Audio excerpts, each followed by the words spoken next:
அந்த பெருமாள் எல்லோருக்கும் தானே சொந்தம். ஒரு சிலர் மட்டும்தான் அவரை வழிபட வேண்டும் என்று சொன்னால் அது எவ்வளவு பெரிய தவறு. நான் செய்தது தவறாக இருந்திருந்தால் என் அப்பா நிச்சயம் என்னை மன்னிப்பு கேட்க சொல்லி இருப்பார். ஆனால் அவரே செய்தது தவறு என்ற முடிவுக்கு வரவில்லையே. ராமானுஜனை சிறுவன் என்று சொன்னீர்களே, அவனுடைய பேச்சை கேட்டீர்களா? சிறுவன் பேசுகிற பேச்சா இது? நான் கூறியவாறு எல்லாவற்றையும் அவர்கள் திட்டமிட்டு அதன்படிதான் நடந்து கொண்டிருக்கிறார்கள். எனவே தலைவர்தான் இதற்கு ஒரு முடிவை சொல்ல வேண்டும். அவசரப்பட்டு இந்த பஞ்சாயத்து ஒரு முடிவை சொல்லாது. நீங்கள் நினைக்கின்றபடி சோமயாஜி ஒன்றும் சாதாரண மனிதர் அல்ல. நம்முடைய அக்ரஹாரத்திலேயே சோமயாஜி மிகச்சிறந்த வைணவ சிரேஷ்டர். நமக்காக அவர் எவ்வளவோ நல்ல காரியங்களை செய்திருக்கிறார். இந்த அக்ரஹாரத்திலே எந்த வீட்டில் எந்த விசேஷம் நடந்தாலும் சோமயாஜிதான் அதை முன்னின்று நடத்தி கொடுப்பார். இந்த ஊரில் மாத்திரமில்லாமல் சுற்றியுள்ள கிராமத்திற்கெல்லாம் சென்று பல விசேஷங்களை நடத்தி கொடுத்திருக்கிறார். எதிலும் அவர் மீது ஒரு தப்பும் சொல்ல முடியாது. எனவே அவர் விஷயத்தில் எடுத்தோம் கவிழ்த்தோம் என்று நடந்து கொள்ள முடியாது. சோமயாஜி, நீங்கள் என்ன சொல்கிறீர்கள்? என்னாலும் என் மகனாலும் இப்படி ஒரு பஞ்சாயத்து கூடியிருப்பது எனக்கு மிகவும் வருத்தமாக இருக்கின்றது. என் மகன் குழந்தையாக இருந்தாலும் அவன் செய்தது தவறென்றால் நான் நிச்சயம் மன்னிப்பு கேட்டிருப்பேன். அல்லது அதற்காக என்ன பிராயச்சித்தமோ அதை செய்ய முன்வந்திருப்பேன். கோவிலுக்குள் இருக்கும் ஆண்டவனை சேவித்தது ஒரு குற்றம் என்று எனக்கு தெரியவில்லை. கோவிலுக்குள் வருவதற்கே ஒரு கட்டுப்பாடு, ஒரு தகுதி என்று சொல்வதும் எனக்கும் பிடிக்கவில்லை. என்னுடைய உள் மனதிற்கும் பிடிக்காத ஒரு காரியம்தான் அது. வெளிப்படையாக நான் சொல்ல முடியாததை என் மகன் சொன்னதில் எனக்கு எந்த வருத்தமும் இல்லை. ஏன், இந்த பஞ்சாயத்தில் உள்ள பலரில் ஒரு சிலரை தவிர மற்றவர்களுக்கு இப்படியெல்லாம் கட்டுப்பாடு இருக்கக்கூடாது என்பதுதான் அவர்களின் எண்ணமாகவும் இருக்கலாம். என்னை பொறுத்தவரை மனிதர்கள் அனைவரும் கோவிலுக்குள் சென்று பெருமாளை சேவிக்க வேண்டும். ஒரு சிலர் உற்சவரை மட்டும்தான் சேவிக்க வேண்டுமென்றால் அவர்கள் செய்த பாவம் என்ன? ஏன் அவர்கள் மூலவரை தரிசிக்க கூடாது? உற்சவரை பார்க்கலாம், மூலவரை பார்க்கக்கூடாது என்பது என்ன நியாயம்? உற்சவரை பார்க்கும் தகுதி படைத்தவர்கள் கோவிலுக்குள் சென்று மூலவரையும் சேவிக்கலாமே. இதைத்தானே என் மகன் ராமானுஜன் செய்தான். அதில் என்ன தவறு இருக்கின்றது?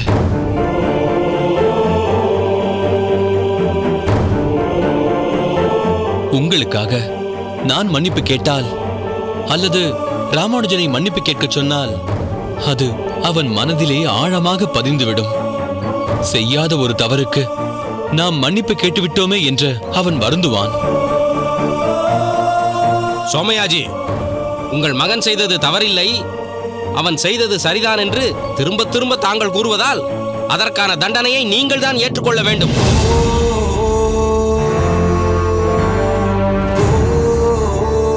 தலைவர் அவர்களே, இந்த தவறுக்கு தண்டனை வழங்காமல் போனால் பிறகு இந்த பஞ்சாயத்தில் நியாயம் கிடைக்காது என்று ஆகிவிடும். தவறு செய்தவர்கள் யாராக இருந்தாலும் தண்டனையை அனுபவித்துத்தான் ஆக வேண்டும். அதனால் நீங்கள் தண்டனை என்னவென்று உடனே சொல்லுங்கள். இதோ பாருங்கள், என்னை பொறுத்தவரை சோமயாஜி மிகவும் நல்லவர். அவருக்கு தண்டனையெல்லாம் என் வாக்கால் கொடுக்க முடியாது. அவர் செய்தது தவறு என்று நீங்கள் நினைத்தால் என்ன தண்டனையோ அதை நீங்களே சொல்லிவிடுங்கள். அதை நான் ஏற்றுக்கொள்கிறேன். கோவிலுக்குள் வர தகுதி இல்லாதவர்களை கோவிலுக்குள் அழைத்து வந்ததால் இவர்களுக்கு கோவிலுக்குள் வருகின்ற அருகதை இல்லாமல் போய்விட்டது.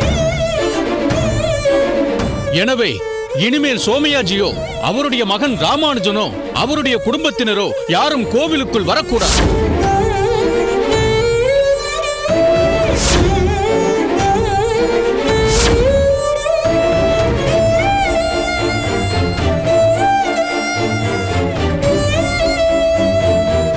இல்லை, நீங்கள் சொல்வது தவறு. சோமயாஜியை கோவிலுக்குள் வரக்கூடாது என்று சொல்வது மிகப்பெரிய தண்டனை. நம் ஊரில் ஏதாவது நல்ல காரியம் என்றால் சோமயாஜி தானே முன்னின்று செய்கிறார். அப்படியானால் அதிலிருந்தும் அவரை தள்ளி வைத்து விட முடியுமா? அதிலெல்லாம் நாங்கள் தலையிடவில்லை. அவர் எங்கு வேண்டுமானாலும் செல்லட்டும், எந்த யாகம் வேண்டுமானாலும் செய்து கொள்ளட்டும். ஆனால் இந்த கோவிலுக்குள் மட்டும் அவரோ அவர் குடும்பத்தினரோ யாரும் வரக்கூடாது.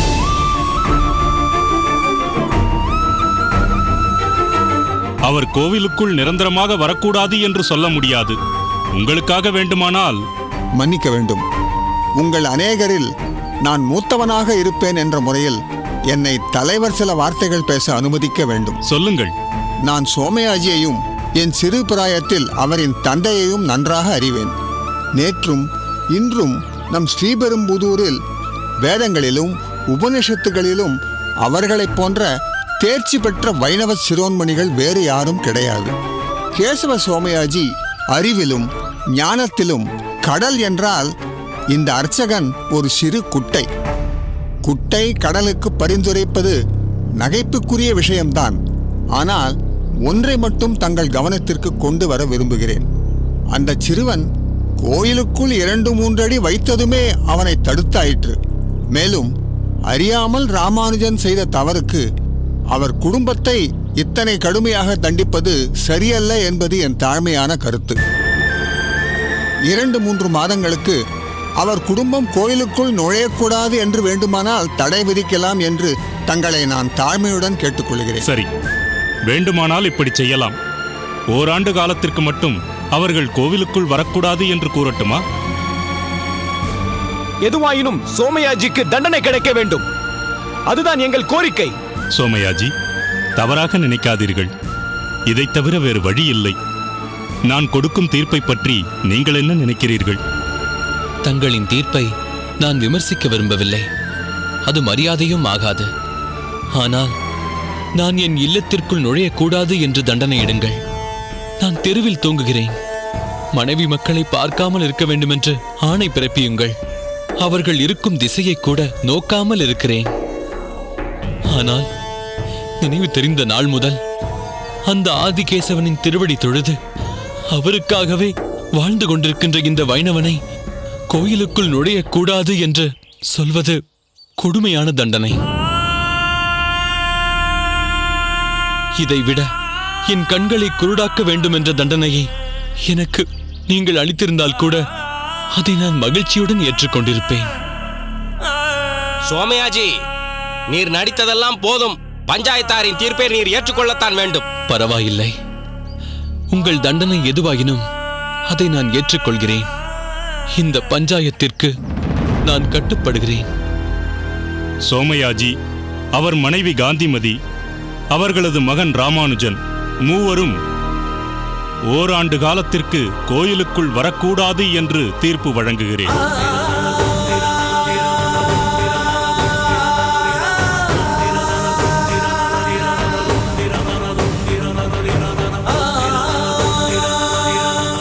இத்துடன் இந்த பஞ்சாயத்து முடிவடைகிறது.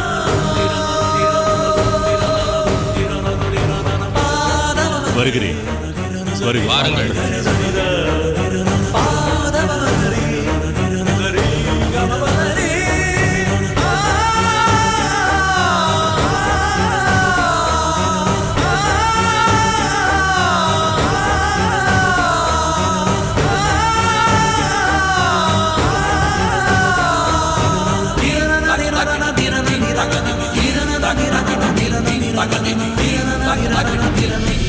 முன்னீர் ஞாலம் படைத்த வெம்முகில் வண்ணனே, அந்நாள் நீ தந்த ஆக்கையின் வழியுழல்வேன். வெண்ணால் நோய் வீய வினைகளை வேறறுப்பாய்ந்து என்னால் யான் உன்னை இனி வந்து கூடுவனே.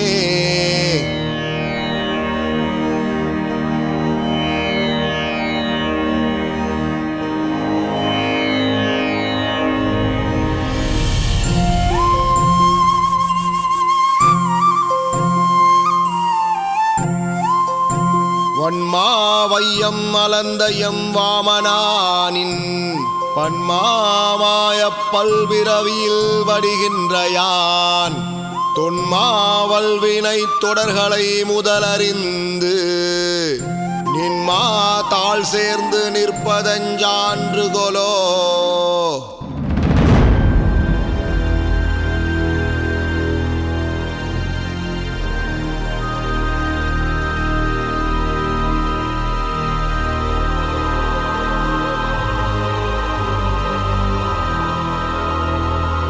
ஏனப்பா என்ன காரியம் செய்கிறாய்? இங்கே வா. சாமி, ஏனப்பா என் காலடி மண்ணை எடுத்து உன் உடலில் தடவிக்கொள்கிறாயே, இது பெரும் தவறல்லவா? சாமி, இதுல தவறு எதுவும் இருக்கிறதா எனக்கு தெரியல சாமி. நான் ஒரு சாதாரண ஏழை சம்சாரி. நான் கல்வியில சிறந்தவனும் இல்ல, குளத்துல மிகுந்தவனும் இல்ல, செல்வத்துல மிஞ்சினவனும் இல்ல.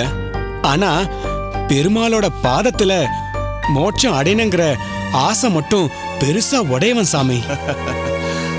உன் ஆசை உயர்ந்ததுதான். ஆனால் அதற்காக என் காலடி மண்ணை எடுத்து நீ பூசிக்கொள்ளும் காரியம்தான் எனக்கு புரியாத புதிராக இருக்கிறது. சாமி, நீங்க ஒரு சிறந்த பக்தர், பெரிய பாகவதர், மகா வைஷ்ணவர். ஒரு வைஷ்ணவரோட காலடி மண்ணை எடுத்து உடம்புல பூசிக்கிட்டா நாம செஞ்ச பாவங்கள் நீங்கி பக்தி மேலோங்கி முடிவுல மோட்சம் கிடைக்கும்னு பெரியோர்களும் முன்னோர்களும் சொல்லி கேட்டிருக்கேன் சாமி. உன்னதமான வைஷ்ணவர்களின் காலடி மண் மகத்துவம் வாய்ந்ததுதான், அதை நான் மறுக்கவில்லை. ஆனால் நானும் அந்த உயர்நிலையை அடைய முயற்சிக்கும் கடைநிலை அடியவன். பெருமாளின் மீது பெரிய அளவில் பக்தி செலுத்த முடியாத சிறுமதி படைத்தவன். ஒரு சாதாரண குலத்தில் பிறந்த சிறியவன். சாமி, பெருமாள் அருளும் மோட்சத்திற்கு ஒருவரோட குலம் முக்கியம் இல்ல. எந்த குலத்துல பிறந்திருந்தாலும் யார் ஒருவர் உண்மையான பக்தியை செலுத்துறாங்களோ அவர்தான் என்னுடைய நெருங்கிய பக்தர்னு பெருமாளே சாஸ்திரங்கள்ல சொல்லி இருக்கிறதா பெரியவங்க மூலியமா நான் கேட்டிருக்கேன். அந்த வகையில பார்த்தா என் கண்ணுக்கு நீங்க தான் சிறந்த வைஷ்ணவரா தெரியுறீங்க. எல்லாத்துக்கும் மேல பெருமாளுக்காகவே வாழ்க்கைய வாழ்ந்துகிட்டு இருக்கீங்க. உங்கள மாதிரி இருக்கிறவங்களோட காலடி மண்ணு தான் என் பாவங்களை கலைச்சு என்னை கரை சேர்க்க முடியும்.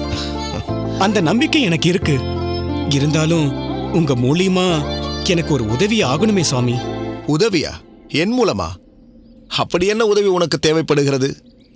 சாமி, மக்களுக்காக நீங்க வரதராஜ பெருமாளிடம் முறையிட்டு அவங்களோட பிரச்சனைய தீர்த்து வச்சிருக்கிறதா நான் கேள்விப்பட்டிருக்கேன் சாமி. அதே போல அடியனுக்கும் ஒரு விஷயத்தை பத்தி அந்த பெருமாளிடம் நீங்க தான் கேட்டு சொல்லணும் சாமி. ஓ, உனக்கும் பெருமாளிடம் முறையீடு இருக்கிறதோ? எதை பற்றியப்பா கேட்டு சொல்ல வேண்டும்?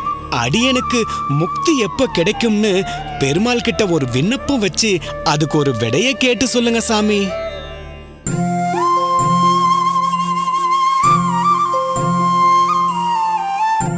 அதான் சாமி என்னோட விண்ணப்பம். அப்பா, உயர்வான விஷயத்தில் உனக்கு ஏற்பட்டுள்ள விருப்பம் மிகவும் ஆச்சரியமானதுதான். இருப்பினும் அந்த இலக்கை அடைய முடியாமல் நீ செய்த செயலால் தடை ஏற்படுத்தி கொண்டாயோ என்று எனக்கு தோன்றுகிறது. என்ன சொல்றீங்க சாமி? காரணம், இந்த அர்ப்பனின் காலடிப்பட்ட மண்ணை அல்லவா நீ எடுத்து உன் உடலில் பூசிக்கொண்டிருக்கிறாய். சாமி, உங்களுடைய அடக்கமான பேச்சே நீங்க ஒரு சிறந்த பக்தர்னு நிரூபிச்சிருக்கு. பணிவோட இறைப்பணி செய்பவனுக்கு பகவான் மிகவும் பிரியமானவன் என்பதை அடியேன் உணர்ந்திருக்கிறேன். அதனால என் விண்ணப்பத்தை பூர்த்தி செய்யுங்க சாமி. சரி, அதெல்லாம் இருக்கட்டும். உன் பெயர் என்ன? முதலில் அதை சொல். அடியேன் பெயர் சாரதி சாமி.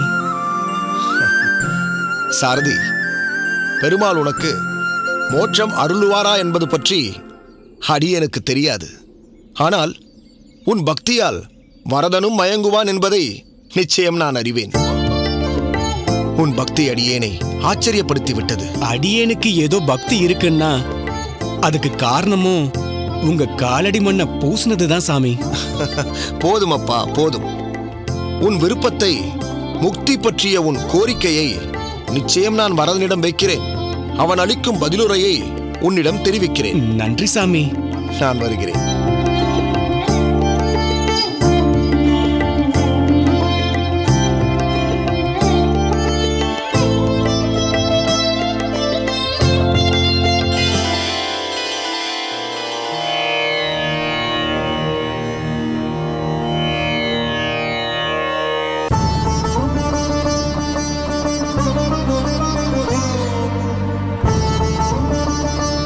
வரதா, நீ எப்போதுமே மிகவும் புதிரானவன்தான்.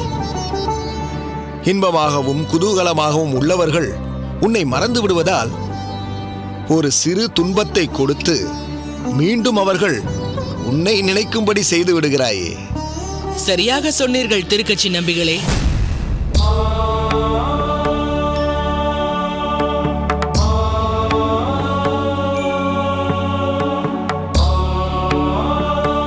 வந்து விட்டாயா? நான் என் குரலை எவ்வளவுதான் குறைத்து பேசினாலும் உனக்கு கேட்டு விடுகிறது போலும். அதெல்லாம் இருக்கட்டும். என்ன அங்கலாய்ப்பு வரதனிடம்? ஒன்றுமில்லை வரதா. நான் வரதனிடம் பரவாயில்லையே, என் பெயரை மறக்காமல் இருக்கிறாயே. உன்னையும் உன் பெயரையும் மறக்க முடியுமா என்ன? சொத்துக்கள் வேண்டாம் என்று வந்த எனக்கு பெருமாளின் சேவையில் உன் செல்வத்தை ஈடுபடுத்து என்று என்னை புஷ்ப கைங்கரியத்தில் ஈடுபடுத்தியவனாயிற்றேடி. அதெல்லாம் பழைய கதை. இப்போது உன் புது பிரச்சனைக்கு வா. சொல்கிறேன். சாதாரணமாக ஒருவனுக்கு எதிர்பாராத விதமாகவோ அல்லது எதிர்பார்த்தோ ஒரு மிகப்பெரிய காரியம் நடந்துவிட்டால் அவன் அளவுக்கு அதிகமாக சந்தோஷம் அடைகிறான். அந்த சந்தோஷத்திற்கான காரணம் தான் என்று நினைக்கிறான். ஆனால் எதிர்பாராமல் ஓர் கஷ்டம், அது சிறியதாகவோ அல்லது பெரியதாகவோ எப்படி வந்தாலும் அனைத்திற்கும் காரணம் இதோ இந்த வரதன் என்று வரதனை வெறும் வாயில் வறுத்து விடுகிறான். தாம் சிந்தித்து செயல்படாமையே தன் துன்பத்திற்கான காரணம் என்பதை மறந்து குற்றம் சொல்வதற்காக வரதனை இழுக்கிறார்கள். அதைத்தான் பிறரின் இன்பத்தின் போது நீ காணப்படுவதில்லை, துன்பம் எனும்போது வெறும் வாய்க்கு அவளாக நீ வந்து விடுகிறாய் என்று வரதனிடம் புலம்பிக் கொண்டிருந்தேன். அதற்காகத்தான் நானும் வந்தேன். அந்த வரதன் புதிரானவன் என்றால் நீ புதிரானவன். சரி, அது போகட்டும். ஏதோ கேட்க வந்துவிட்டு பின் வேறு ஏதோ புலம்ப ஆரம்பித்து விட்டாயே. சாரதியின் மோட்சம் பற்றி வரதனிடம் நான் கேட்க வந்ததை இவன் புரிந்து கொண்டான் போலிருக்கிறது. என்ன, உன்னுள் பேச ஆரம்பித்து விட்டாயா? அதெல்லாம் ஒன்றுமில்லை. உனக்கு வேற ஏதாவது பணிகள் இருந்தால் நீ சென்று பாரேன். நான் சற்று தனிமையில் என் வரதனிடம் பேச வேண்டும். பேச வேண்டுமா அல்லது கேட்க வேண்டுமா? சொல்லவில்லை என்றால் நீ இங்கிருந்து செல்ல மாட்டாய் போலிருக்கிறதே.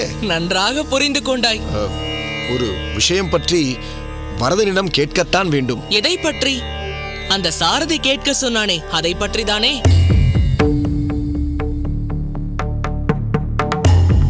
கேட்பதால் தவறு இல்லை, கேள். நீ அங்கும் வந்து ஒட்டு கேட்டு விட்டாயா? ஏதேது உன் செவிக்கு எட்டாமல் ஒரு விஷயமும் யாரும் பேசிவிட முடியாது போல இருக்கிறதே. சரி சரி, கோபித்துக் கொள்ளாதீர். யார் எங்கு பேசினாலும் எனக்கு கேட்டுவிடும்படி இருக்கிறது என் செவி அமைப்பு. சரி சரி, சாரதிக்கு மோட்சம் உண்டா என்று தெரிய வேண்டும், அப்படிதானே? அதிர்ச்சியிலிருந்து வெளியே வாரும் நம்பிகளே. சாரதியிடம் போய் சொல்லுங்கள், நிச்சயம் வீடு பேறு உண்டு என்று. நீ சொல்வதால் நான் அப்படியே சென்று அவனிடம் சொல்லிவிட முடியுமா? அவன் கேள்விக்கு விடை கிடைத்ததாக ஆகிவிட முடியுமா? அவன் மனோரதம் பூர்த்தியாகிவிடுமா? ஏன், உன் மனோரதம் பூர்த்தியாகவில்லையா?